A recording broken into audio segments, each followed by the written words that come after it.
Hello everyone, welcome back to my channel. I am Pooja और आज Sunday को हम डिस्कस करेंगे वीकली करंट अफेयर्स। इस पूरे हफ्ते मतलब 19th ऑफ मई से लेकर 25th ऑफ मई तक के बीच में जितने भी इंपॉर्टेंट इवेंट्स हुए हैं, जैसे कि national event, international event, person in news या कोई स्पोर्ट्स से रिलेटेड कोई इवेंट है, इन सारी बातों को आज हम क्विक रिवाइज करेंगे और उसके बाद 35 क्वेश्चन का हम क्विज देखेंगे। इसको आप अटेंड करेंगे और आपका जो भी स्कोर होता है आप मुझे कमेंट सेक्शन में बता सकते हैं।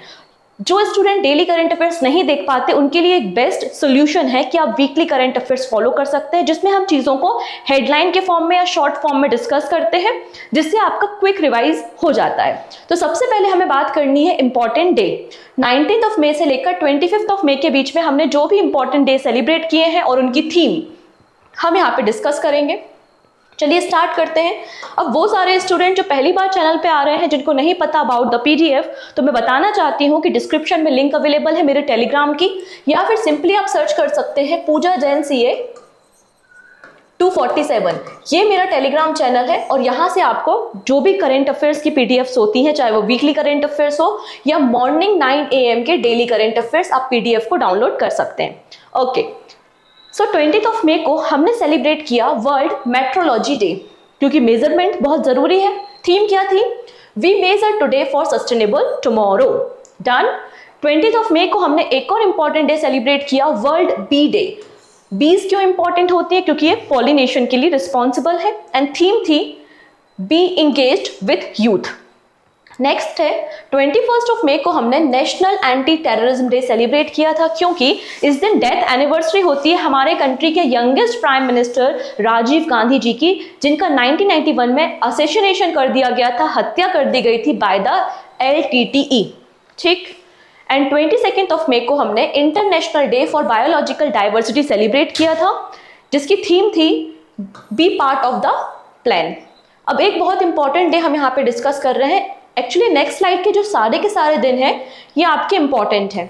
ठीक है। 23rd ऑफ मई को हमने वर्ल्ड टर्टल डे सेलिब्रेट किया। जब मैंने इस दिन के बारे में बताया था तो आपको डिटेल में ऑलिव रेडली टर्टल के बारे में भी बताया था, जो कि इंपॉर्टेंट है, जिसकी थीम थी लेट्स पार्टी। अब यहाँ पे 24th ऑफ मई को पाकिस्तान और 8 अलग अलग देशों ने मिलकर एक रेजोल्यूशन पास किया था। कहाँ पर? यूनाइटेड नेशन जनरल असेंबली में। और उसके बाद यहाँ पे डिसाइड किया गया कि हम 24th ऑफ मई को every year international day of markhor celebrate करेंगे। तो मारखोर क्या है? एक एनिमल है, आप देख सकते हैं, जो कि IUCN की इंडेंजर कैटेगरी में शामिल है और पाकिस्तान का नेशनल एनिमल भी है। Similarly United nation general assembly ने रिसेंटली एक और रेजोल्यूशन पास किया था और डिसाइड किया है कि 25th ऑफ मई को एवरी ईयर हम वर्ल्ड फुटबॉल डे सेलिब्रेट करेंगे। मतलब इस बार ये फर्स्ट नंबर का एडिशन आपको देखने को मिल जाएगा।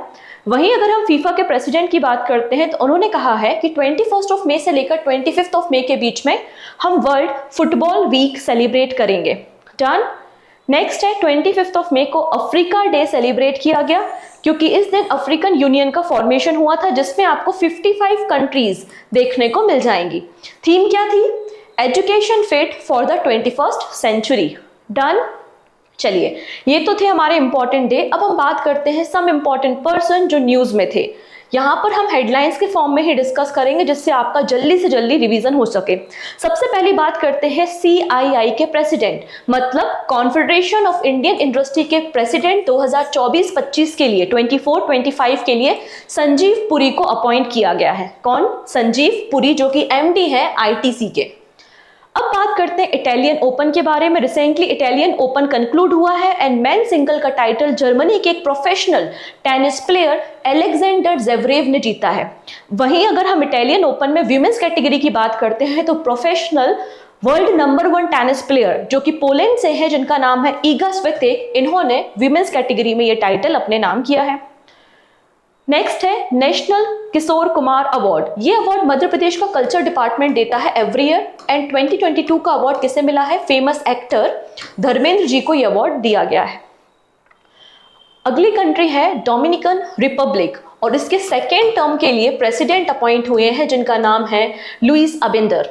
ओके, अब बात करते हैं आरती के बारे में, जो कि उत्तर प्रदेश से बिलोंग करती हैं और रिसेंटली यूके का वीमेन एम्पावरमेंट अवार्ड दिया है। तो यूके वीमेन एम्पावर अवार्ड किसे मिला है?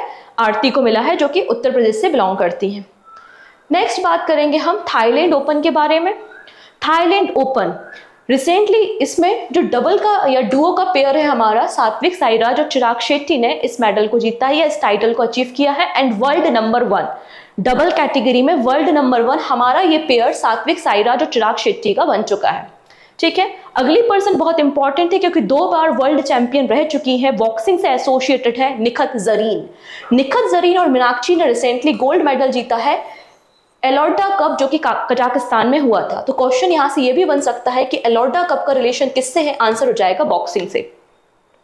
नेक्स्ट, रिसेंटली आरबीआई ने प्रदीप महाजन को होल टाइम डायरेक्टर अपॉइंट किया है आईडीएफसी फर्स्ट बैंक के बोर्ड में। ठीक है, आईडीएफसी फर्स्ट बैंक का डायरेक्टर कौन बनाया गया, किसे बनाया गया है, तो प्रदीप नटराजन को। अगला नाम है एक बहुत ही फेमस प्लेबैक सिंगर है जिनका नाम है कविता कृष्णमूर्ति। इन्हें लाइफ टाइम अचीवमेंट अवार्ड दिया है इनका सिंगिंग की फील्ड में और म्यूजिक की फील्ड में कंट्रीब्यूशन के लिए। कहां पर, UK Asian film festival London में। डन। और इंपॉर्टेंट पर्सन हम देखते हैं, चलिए जेठा भाई, इनके बारे में रिसेंटली हमने डिस्कस किया था। जेठा भाई भारवड़ रिसेंटली NAFED के यहाँ पर चेयरमैन अपॉइंट हुए हैं, मतलब national agriculture cooperative marketing federation of India limited के चेयरमैन इन्हें बनाया गया है। अब बात करते हैं हम यहाँ पे इंटरनेशनल बुकर प्राइज के बारे में। तो इंटरनेशनल बुकर प्राइज यहाँ पर दिया गया है किसे, एक जर्मन ऑथर है जिनका नाम है जेनी एरपेनविक, जो कि एक जर्मन ऑथर है और इनकी जो बुक है जिसका नाम क्या है, कायरोज है। और इस बुक को इंग्लिश में किसने ट्रांसलेट किया है, तो ट्रांसलेशन किया है यहाँ पे माइकल हॉफमैन ने। ठीक है, इन्हें बुकर प्राइज दिया गया है। एस्ट्रोनॉमी की फील्ड में शॉ प्राइज किसे दिया है, तो इंडियन ओरिजिन साइंटिस्ट हैं जिनका नाम है श्रीनिवासन आर कुलकर्णी, इन्हें ये अवार्ड दिया गया है। नेक्स्ट बात करेंगे हम यहाँ पर एवरेस्ट मैन, जो कि नेपाल के हैं, नाम है कामी रीता शेरपा और इन्होंने 30th टाइम माउंट एवरेस्ट में समिट किया है और वर्ल्ड रिकॉर्ड बनाया है। ठीक है, और अपने ही रिकॉर्ड को इन्होंने ब्रेक करने का काम भी किया है। डन। ओके, चलिए नेक्स्ट देख लेते हैं, कुछ और पर्सन है। अब सबसे यंगेस्ट पर्सन, सबसे यंगेस्ट इंडियन जिन्होंने रिसेंटली माउंट एवरेस्ट में समिट किया, उनका नाम क्या है, तो 16 ईयर ओल्ड काम्या कार्तिकेयन, ये यंगेस्ट इंडियन बन गई है जिन्होंने माउंट एवरेस्ट में समिट किया है। अगले पर्सन है जिनका नाम है एक इकोनॉमिस्ट है बेसिकली, जिन्होंने वर्ल्ड इकोनॉमी फोरम का फॉर्मेशन किया था और वर्ल्ड इकोनॉमी फोरम के लंबे समय से एग्जीक्यूटिव डायरेक्टर थे, बट इन्होंने स्टेप डाउन कर दिया है। हम बात कर रहे हैं क्लॉस स्वेप के बारे में और इन्होंने स्टेप डाउन कर दिया है। ठीक है, वियतनाम के नए प्रेसिडेंट अपॉइंट हुए हैं जिनका नाम है तो लैम। तो लैम वियतनाम के नए राष्ट्रपति बने हैं। अभी रिसेंटली ताइवान में भी इलेक्शन हुए थे एंड ताइवान में जो डेमोक्रेटिक रिपब्लिक या डेमोक्रेटिक प्रोग्रेसिव पार्टी है, इस पार्टी के जो लीडर है जिनका नाम है लाई चिंगते, तो लाई चिंगते को प्रेसिडेंट बनाया गया है ताइवान का। ओके, अगले पर्सन है जिनका नाम है एंड्रेज प्लेंकोविच और ये क्रोशिया के नए प्राइम मिनिस्टर बन गए हैं। ओके, अगले पर्सन है जिन्हें हम आइसक्रीम मैन ऑफ इंडिया के नाम से जानते हैं, नाम है रघुनंदन कामत। ही पास्ड अवे रिसेंटली और जो नेचुरल आइसक्रीम चेन है बेसिकली उसके फाउंडर आपको देखने को मिलेंगे रघुनंदन कामत। ओके, और कौन कौन से पर्सन है, अब यहाँ पे एक और बहुत इंपॉर्टेंट पर्सन है जिन्हें बैंकिंग का भीष्म पितामह भी कहा जाता है, नाम है Narayan Baghul. He also passed away. ठीक है, अगली बात करते हैं ईरान के प्रेसिडेंट जिनका नाम है इब्राहिम रईसी और हम सभी को पता है कि इनका हेलीकॉप्टर क्रैश में डेथ हो गई है।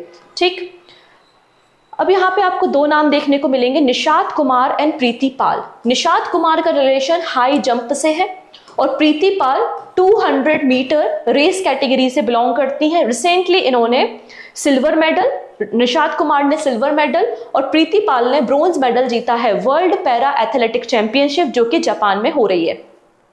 इसी चैंपियनशिप में दीप्ति जीवन जी जो कि तेलंगाना स्टेट से बिलोंग करती हैं और एक एथलीट हैं, इन्होंने 400 मीटर रेस को कंप्लीट किया था 55 सेकेंड में और यहाँ पर रिकॉर्ड बनाया है। ठीक है, वर्ल्ड रिकॉर्ड इन्होंने यहाँ पर बनाया है। नेक्स्ट बात करते हैं इंटरनेशनल न्यूज पे। ये कुछ इंपॉर्टेंट पर्सन थे जो हमने देखे जो अभी रिसेंटली न्यूज में थे। अब इंटरनेशनल न्यूज में जो सबसे इंपॉर्टेंट न्यूज मुझे लगती है जो पेपर में आ सकती ही है वो है आपका Spain. Recently international solar alliance को ज्वाइन किया है स्पेन ने और स्पेन 99 नंबर का मेंबर नेशन बन गया है। ठीक है, इंटरनेशनल सोलर अलायंस का फॉर्मेशन 2015 में किया गया था। COP21 मीटिंग में पेरिस में हुई थी और फ्रांस और इंडियन गवर्नमेंट का ये इनिशिएटिव मिल जाएगा। ठीक है, नेक्स्ट है वेनेजुला। तो वेनेजुला यहाँ पर आप देखेंगे पहली मॉडर्न कंट्री बन गई है जहां पर सारे के सारे ग्लेशियर खत्म हो गए हैं। ठीक है, Venezuela is the first modern country to lose all of its glacier. फिर वर्ल्ड का हाईएस्ट कंपटीशन स्विमिंग पूल कहाँ पे तैयार किया गया है? तो भूटान में आपको देखने को ये मिल जाएगा। ठीक है, अब यहाँ पे मैंने आपको बताया था कि 10th नंबर की यूनेस्को की जो मेमोरी रजिस्टर मीटिंग है वो हुई थी। इसमें रामचरितमानस हो गया, आपका विष्णु शर्मा जी की पंचतंत्र हो गई और हमारा सहृदय लोचना। इसके अलावा आपको यहाँ पर बेगम रुकैया की एक बुक है जिसका नाम है सुल्ताना ड्रीम। तो सुल्ताना ड्रीम को भी यूनेस्को ने रिकॉग्नाइज किया है। ठीक है, कुछ और इंटरनेशनल न्यूज है जैसे कि 10th नंबर की वर्ल्ड वाटर फोरम कहां पर हो रही है? तो इंडोनेशिया बाली में आपको ये फोरम देखने को मिल जाएगी। IOCL मतलब इंडियन ऑयल कॉर्पोरेशन लिमिटेड ने made in India completely indigenously high quality fuel जिसकी ऑक्टेन वैल्यू 100 है और फ्यूल का नाम है XP100, इसको एक्सपोर्ट किया है JNPT से। कहां पर? श्रीलंका में। Second edition of AI summit कहां पर हुई है? तो सियोल में हुई है, साउथ कोरिया में, और को होस्ट किया था यूनाइटेड किंगडम में। पहली जो समिट हुई थी वो कहां पर हुई थी? ब्रिटेन में हुई थी। नेक्स्ट है यूरोपियन काउंसिल ने रिसेंटली AI एक्ट पास किया है टू सेफ्टी ऑफ कस्टमर्स, या फिर आपकी जो कस्टमर्स हैं या पब्लिक है उनकी फंडामेंटल राइट को प्रोटेक्ट करने के लिए AI एक्ट पास किया और ऐसा करने वाला ये पहला वर्ल्ड का यूनियन बन चुका है। ठीक है, नेक्स्ट है अर्मेनिया और अजरबैजान के बीच में आपको एक डिस्प्यूटेड एरिया देखने को मिलता है जिसको हम नगरोनो काराबाख रीजन के नाम से जानते हैं, और दोनों यहाँ पे डिस्कशन करने के लिए तैयार हो गए हैं डिस्प्यूट को सॉल्व करने के लिए। तो इसलिए ये भी एक इंटरनेशनल इवेंट है जो काफी सुर्खियों में है। डन। चलिए अब बात करते हैं स्पोर्ट्स इवेंट के बारे में। कौन कौन से स्पोर्ट्स इवेंट हमको न्यूज में देखने को मिल रहा है? सबसे पहले यहाँ पर बात हो रही है प्रीमियर लीग के बारे में, जो कि एक प्रोफेशनल फुटबॉल लीग है। कहां पर? इंग्लैंड में खेली जाती है और मैनचेस्टर सिटी ने 4th टाइम लगातार 4थी बार प्रीमियर लीग का टाइटल अपने नाम कर लिया है।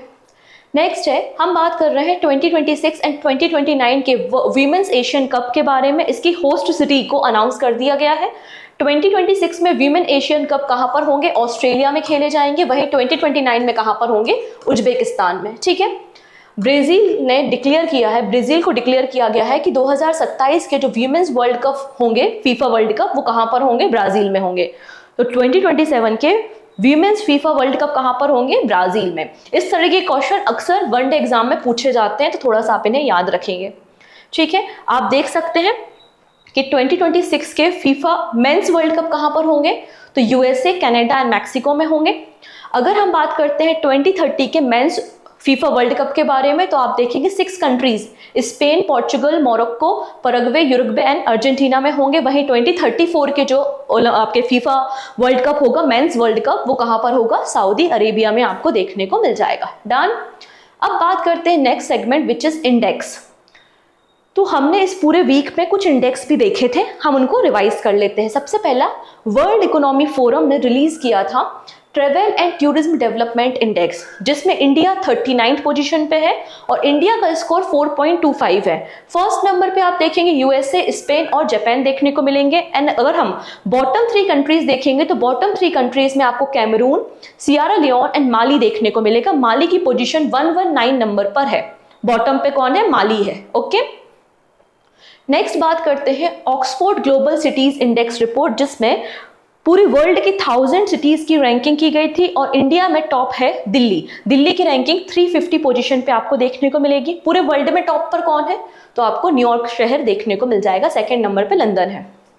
अब बात करते हैं वर्ल्ड यूनिवर्सिटी रैंकिंग 2024 यंग, मतलब यहाँ पे यंग वर्ल्ड यूनिवर्सिटी रैंकिंग 2024 को पब्लिश किया गया है और इस पूरी लिस्ट में केवल और केवल 2 इंडियन यूनिवर्सिटी शामिल है। यंग यूनिवर्सिटीज का मतलब होता है जो रिसेंटली ही बनी हो या फिर जिनको 50 ईयर से कम समय हुआ हो। तो आपको 2 यूनिवर्सिटी इंडिया की देखने को मिलेंगी। Mahatma Gandhi university Kerala 81st position पे है और अन्ना यूनिवर्सिटी चेन्नई 96 पोजीशन पे देखने को मिल जाएगी। टॉप पर कौन सी है? तो टॉप पर आप देखेंगे नायांग टेक्नोलॉजिकल यूनिवर्सिटी सिंगापुर आपको यहाँ पे टॉप पर देखने को मिल जाएगी। डन। तो ये कुछ रिपोर्ट्स एंड इंडेक्स थे जो हमने इस वीक में इंपॉर्टेंट डिस्कस किए थे। अब आपको कुछ साइंस से रिलेटेड न्यूज़ भी देखने को मिल जाएगी, जैसे कि रिसेंटली इंडियन आर्मी ने फर्स्ट बैच रिसीव किया है 27,000 यूनिट्स का रशियन AK-203 असॉल्ट राइफल। तो यहाँ पे जो AK-203 राइफल है वो किसकी टेक्नोलॉजी पे बनाई गई है? तो रशियन टेक्नोलॉजी पे इसको डेवलप किया गया है। नेक्स्ट है, रिसेंटली मतलब 22 मई को न्यूजीलैंड से नासा ने अपना एक मिशन लॉन्च किया था जिसका नाम है क्या? Pre fire. प्री फायर का फुल फॉर्म अगर आप देखना चाहो तो polar radiant energy in the far infrared experiment आपको देखने को मिलेगा, जो कि एक पोलर मिशन है। नासा ने 22 मई को न्यूजीलैंड से लॉन्च किया था। नेक्स्ट है WHO, वर्ल्ड हेल्थ ऑर्गेनाइजेशन ने रिसेंटली डेंगू की एक वैक्सीन को अप्रूवल दे दिया है जिसका नाम क्या है? क्यूडेंगा। ठीक, ओके। नेक्स्ट है, यहाँ पर आप देखेंगे कि WHO ने जो 2nd नंबर की मलेरिया वैक्सीन को अप्रूवल दिया था जिसका नाम है R21 मैट्रिक्स, और इसको डेवलप किसने किया है? तो डेवलप किया है ऑक्सफोर्ड यूनिवर्सिटी ने, लेकिन इसकी मैन्युफैक्चर कौन कर रहा है? तो सीरम इंस्टीट्यूट ऑफ इंडिया। तो सीरम इंस्टीट्यूट ऑफ इंडिया ने अपना पहला कंसाइनमेंट रेडी कर लिया है और इसको एक्सपोर्ट कर रहा है कहाँ पर? अफ्रीका में। ये मुझे लगता है एक इंपॉर्टेंट न्यूज़ है। और R21 जो आपकी वैक्सीन है ये मलेरिया से एसोसिएटेड आपको मिल जाएगी। इसके अलावा आप देखेंगे एलॉन मस्क का जो प्रोजेक्ट है स्टारलिंक, तो स्टारलिंक को रिसेंटली इंडोनेशिया में लॉन्च किया गया है। नेक्स्ट है, university of Tokyo Atacama observatory को इनॉग्रेट किया गया है और ये वर्ल्ड की हाईएस्ट एस्ट्रोनॉमिकल आपको ऑब्जर्वेटरी देखने को मिलेगी। कहाँ पर? चिली के आटाकामा डेजर्ट में, जिसका एल्टीट्यूड 18,500 फीट आपको देखने को मिल जाएगा। ओके है, चलिए अब हम यहाँ पे कुछ बैंकिंग टर्म्स के बारे में भी जान लेते हैं इस पर्टिकुलर वीक में क्या क्या इंपॉर्टेंट रहा।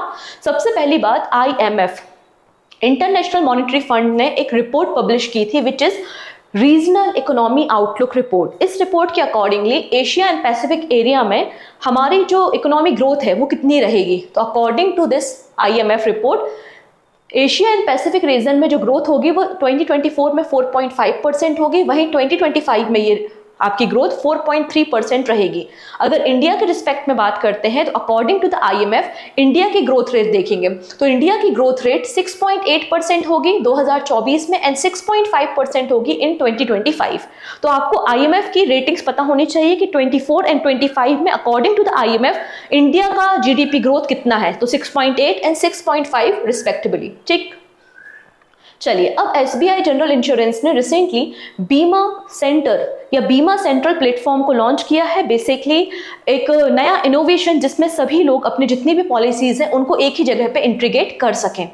ठीक है, तो SBI general insurance introduce Bima central platform to transform customer experience with innovation. Next है बैंक ऑफ महाराष्ट्र, इसने टॉप किया है बिजनेस ग्रोथ के मामले में। तो हमारे टोटल 12 पब्लिक सेक्टर बैंक्स हैं उनमें bank of Maharashtra business growth के मामले में टॉप पर आपको देखने को मिल जाएगा। अब यहाँ पे RBI ने अभी तक का सबसे ज्यादा डिविडेंड सेंट्रल गवर्नमेंट को दिया है। इतना हाईएस्ट डिविडेंड कभी भी नहीं दिया गया बाय द RBI। कितना दिया है? 2.11 लाख करोड़। ठीक है, तो आपको ये डेटा याद रखना है, बहुत इंपॉर्टेंट डेटा है मुझे लगता है। ठीक है, नेक्स्ट बात करते हैं, हमारा जो बैंकिंग सेक्टर है पहली बार 3 लाख करोड़ के प्रॉफिट को क्रॉस किया है for the first time in FY24। अगर हम public sector bank and private sector bank को कंबाइन कर देते हैं और नेट प्रॉफिट निकालते हैं तो हमें FY24 में जो बैंकिंग सेक्टर में नेट प्रॉफिट हुआ है वो 3 लाख करोड़ का है। अगर हम पब्लिक सेक्टर में देखते हैं तो 1.4 लाख करोड़ और अगर प्राइवेट सेक्टर की बात करते हैं तो 1.78 लाख करोड़ आपको यहाँ पे प्रॉफिट हुआ है FY24 में। अब इसके अलावा कुछ स्टेट एंड नेशनल न्यूज़ भी है हमारे पास, जैसे सेल भिलाई। तो भिलाई में यहाँ पे छत्तीसगढ़ भिलाई में पहला 15 मेगावाट का फ्लोटिंग सोलर पावर प्लांट को इंस्टॉल किया जा रहा है। नेक्स्ट है, फसई ने वार्निंग दी है against the using of calcium carbide for the fruit ripping. फलों को पकाने के लिए कैल्शियम कार्बाइड का उपयोग बंद करने की बात यहाँ पर फसई ने की है। नेक्स्ट है, department of animal husbandry and dairying ने UNDP United nation development programme के साथ एक MOU साइन किया है। किस लिए? Digitalisation of vaccine cold chain management के लिए। ठीक है, एंड तिरुवनंतपुरम इंडिया का पहला एयरपोर्ट बन चुका है जिसने zero waste to landfill certification achieve किया है। ठीक है, तो ये इंडिया का पहला है तो हमारे लिए इंपॉर्टेंट है, याद रखेंगे। केरला में आपको ये पोर्ट देखने को मिल जाएगा। ठीक है, नेक्स्ट बात करते हैं 46 नंबर की अंटार्कटिक ट्रीटी कंसल्टेटिव मीटिंग कहाँ हो रही है? आंसर हो जाएगा इंडिया में, कोच्चि में ये मीटिंग हो रही है। अब एनटीपीसी, तो एनटीपीसी को थर्ड प्राइज मिला है कहाँ पर? एटीडी बेस्ट अवार्ड्स 2024, मतलब लर्निंग एंड डेवलपमेंट कैटेगरी में एनटीपीसी को थर्ड अवार्ड दिया गया है। नेक्स्ट बात करते हैं आसाम गवर्नमेंट। आसाम गवर्नमेंट ने यूनिसेफ के साथ मिलकर एक एप्लीकेशन लॉन्च किया है जिसका नाम है disaster reporting and information management system, DRIMS। Okay, फिर कैबिनेट ने यहाँ पर इंडिया AI मिशन के लिए 10,300 करोड़ रुपीस अप्रूव कर दिए हैं। एंड स्विगी ने शील्ड के साथ एक MOU साइन किया है फॉर रिस्क मैनेजमेंट। डन। तो ये थे पूरे वीक के इंपॉर्टेंट इवेंट्स। तो आई थिंक आपको समझ में आया होगा सारी बातें। अगर वीडियो पसंद आ रहा है तो बिल्कुल अपने फ्रेंड्स के साथ शेयर कर सकते हैं। पहली बार आ रहे हो तो चैनल को सब्सक्राइब कर लेना, जिससे इस तरीके की इन्फॉर्मेटिव वीडियोस आपको मिल सकें। अब टाइम आता है आपके क्विज का। देखते हैं कितनी चीजें आपको याद है। तो मैंने पूरा वीक आपको कवर करा दिया है। चलिए, which country has become the first country to lose all glacier? कौन सा देश पहला देश है जिसने अपने सारे के सारे ग्लेशियर को खो दिया है? अभी हमने देखा वेनेजुएला था, तो वेनेजुएला सही आंसर हो जाएगा option number D. According to the United Nation 2024 में भारत का इकोनॉमिक ग्रोथ कितना रहेगा? तो पहले इन्होंने कहा था कि 6.2% रहेगा, बाद में इसको रिवाइज किया डेटा, अब कितना बोल रहे हैं? ऑलमोस्ट इक्वल टू 7, मतलब 6.9% इन्होंने कहा है, ऑप्शन सी। नेक्स्ट है, रिसेंटली वर्ल्ड बैंक की इंटरनेशनल आर्म है जिसका नाम है इंटरनेशनल फाइनेंस कॉर्पोरेशन, इन्होंने $500 मिलियन का लोन दिया है। किस बैंक को? आपको बताना है। मैं आपको बता देती हूँ ऑब्जेक्टिव क्या है लोन का। Under serve women's in rural area and semi urban areas को banking facility and micro loan facility provide करना। तो किस बैंक को $500 मिलियन का लोन दिया गया है? आंसर हो जाएगा ऑप्शन नंबर डी। अगर हम बात करते हैं प्राइवेट सेक्टर बैंक में सबसे ज्यादा जो नेट प्रॉफिट ग्रोथ हुआ है वो आपका HDFC बैंक का हुआ है, और पब्लिक सेक्टर बैंक में SBI आपको मिलेगा। मैं नेट प्रॉफिट की बात कर रही हूँ, बिजनेस ग्रोथ की नहीं। ठीक है, बिजनेस ग्रोथ के हिसाब से बैंक ऑफ महाराष्ट्र है। Nandini dairy will sponsor which countries cricket team in the ICC T20 world cup? So answer is Scotland. तो स्कॉटलैंड एंड आपको देखने को मिलेगा आयरलैंड। नेक्स्ट है, वो पहली कौन सी कंट्री है जिसने 6G के लिए प्रोटोटाइप डिजाइन किया है? World first high speed 6G device किसने बनाया है? तो जापान ने बनाया है, option number A.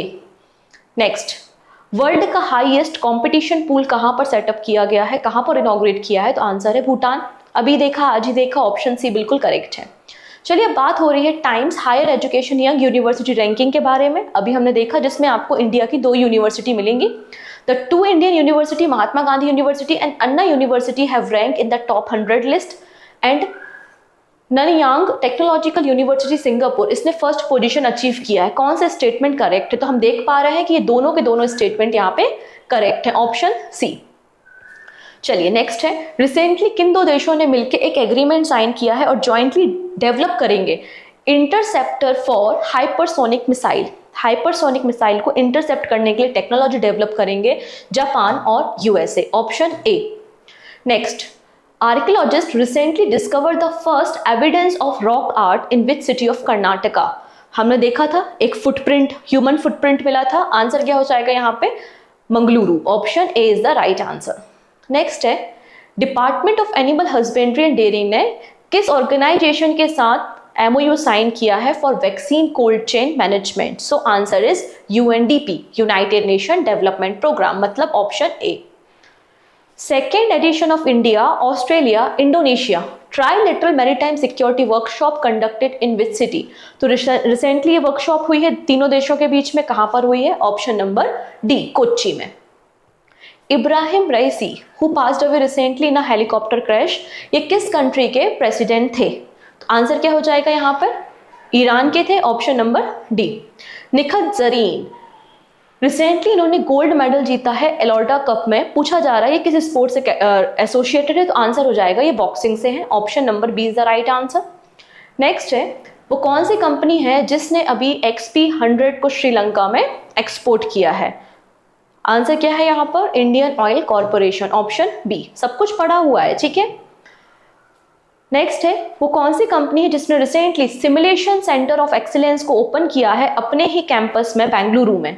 So answer is L&T technology service, option D for Airbus.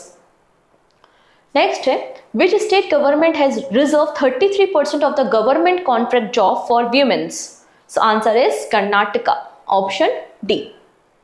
Okay, zero waste to landfill, यहाँ पर किस आपके इंटरनेशनल एयरपोर्ट ने इस सर्टिफिकेट को हासिल किया है और ये इंडिया का पहला इंटरनेशनल एयरपोर्ट बन गया है, तो इसलिए इंपॉर्टेंट है हमारे लिए। आंसर क्या हो जाएगा? Thiruvananthapuram international airport which is in Kerala. ठीक, नेक्स्ट है, इंटरनेशनल ओलंपिक कमेटी ने रिसेंटली एक कैंपेन लॉन्च किया है to inspire people to celebrate the athletes participation in upcoming Olympics in the Paris, France. उस कैंपेन का नाम क्या है आपको बताना है। तो सही आंसर क्या हो जाएगा?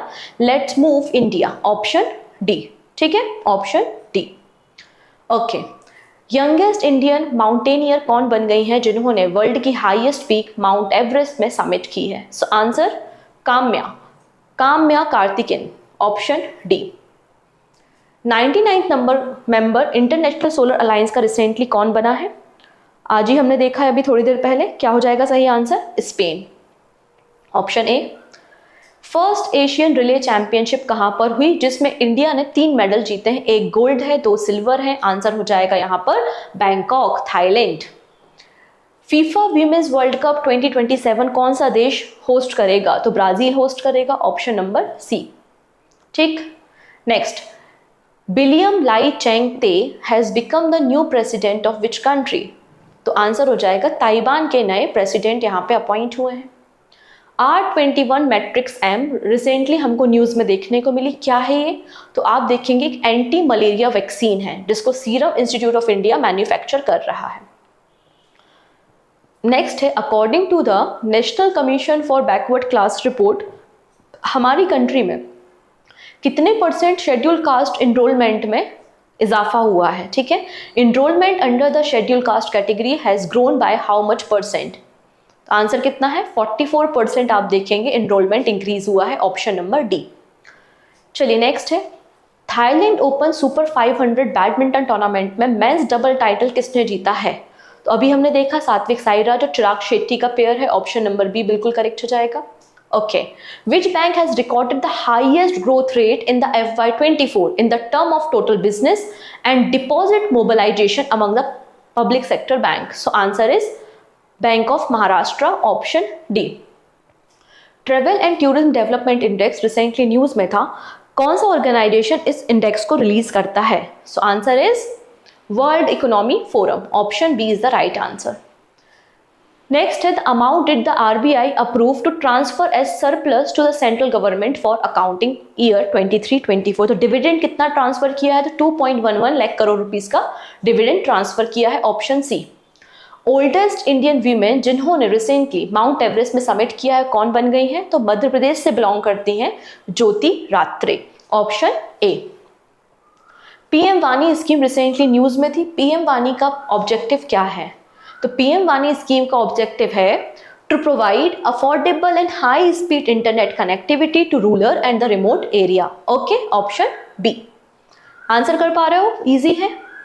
AFC वीमेन एशिया कप 2026 कहाँ पर होगा? ऑस्ट्रेलिया में आयोजित होगा। कहाँ पर? ऑस्ट्रेलिया में। और 29 उज्बेकिस्तान में। अब यहाँ पे travel and tourism development index के रिगार्डिंग 3 स्टेटमेंट है, हमें करेक्ट बताना है। इंडिया की रैंकिंग 39 पोजीशन पे है। ये एक एनुअल इंडेक्स है जिसको वर्ल्ड इकोनॉमी फोरम रिलीज करता है और USA ने यहाँ पे टॉप किया है। तो पहला स्टेटमेंट करेक्ट है, तीसरा स्टेटमेंट भी करेक्ट है। ये एनुअल रिपोर्ट नहीं है, ये बाइनियल इंडेक्स आपको देखने को मिल जाएगा। तो ऑप्शन नंबर सी करेक्ट है, 1 and 3 only. Airbus helicopter has signed an MOU with which organization to finance the purchase of Airbus helicopter in India? तो यहाँ पे Airbus हेलीकॉप्टर को परचेज करने के लिए किस बैंक के साथ MOU हुआ है? आंसर हो जाएगा ऑप्शन नंबर डी, सिडबी। ठीक है, सिडबी के साथ हुआ है। Which European country has recently granted country status to the Palestine? Important question है। Norway, Ireland and Spain, option A. And this is question of the day. मालती जोशी जो कि पद्मश्री अवॉर्डी है, रिसेंटली पास्ड अवे। तो आप मुझे 2 बातें बताएंगे। पहली बात बताएंगे कि पद्मश्री इन्हें कब मिला था, दूसरी बात बताएंगे ये किस फील्ड में, मतलब जो ऑथर या राइटर है तो ये किस लैंग्वेज की ऑथर या राइटर है, ठीक है, मतलब हिंदी भी हो सकता है, गुजराती, मराठी, सिंधी, राजस्थानी, कोई भी भाषा हो सकती है। आप उस भाषा का नाम मुझे कमेंट में बताएंगे, ठीक है। तो इन दोनों क्वेश्चंस के आंसर आप मुझे दे सकते हैं कमेंट सेक्शन में और अपने स्कोर के साथ। ओके, सो आई होप आपको वीडियो अच्छा लगा होगा। सो मिलते हैं हम नेक्स्ट वीडियो में डेली करंट अफेयर्स में morning 9। Take care and bye bye.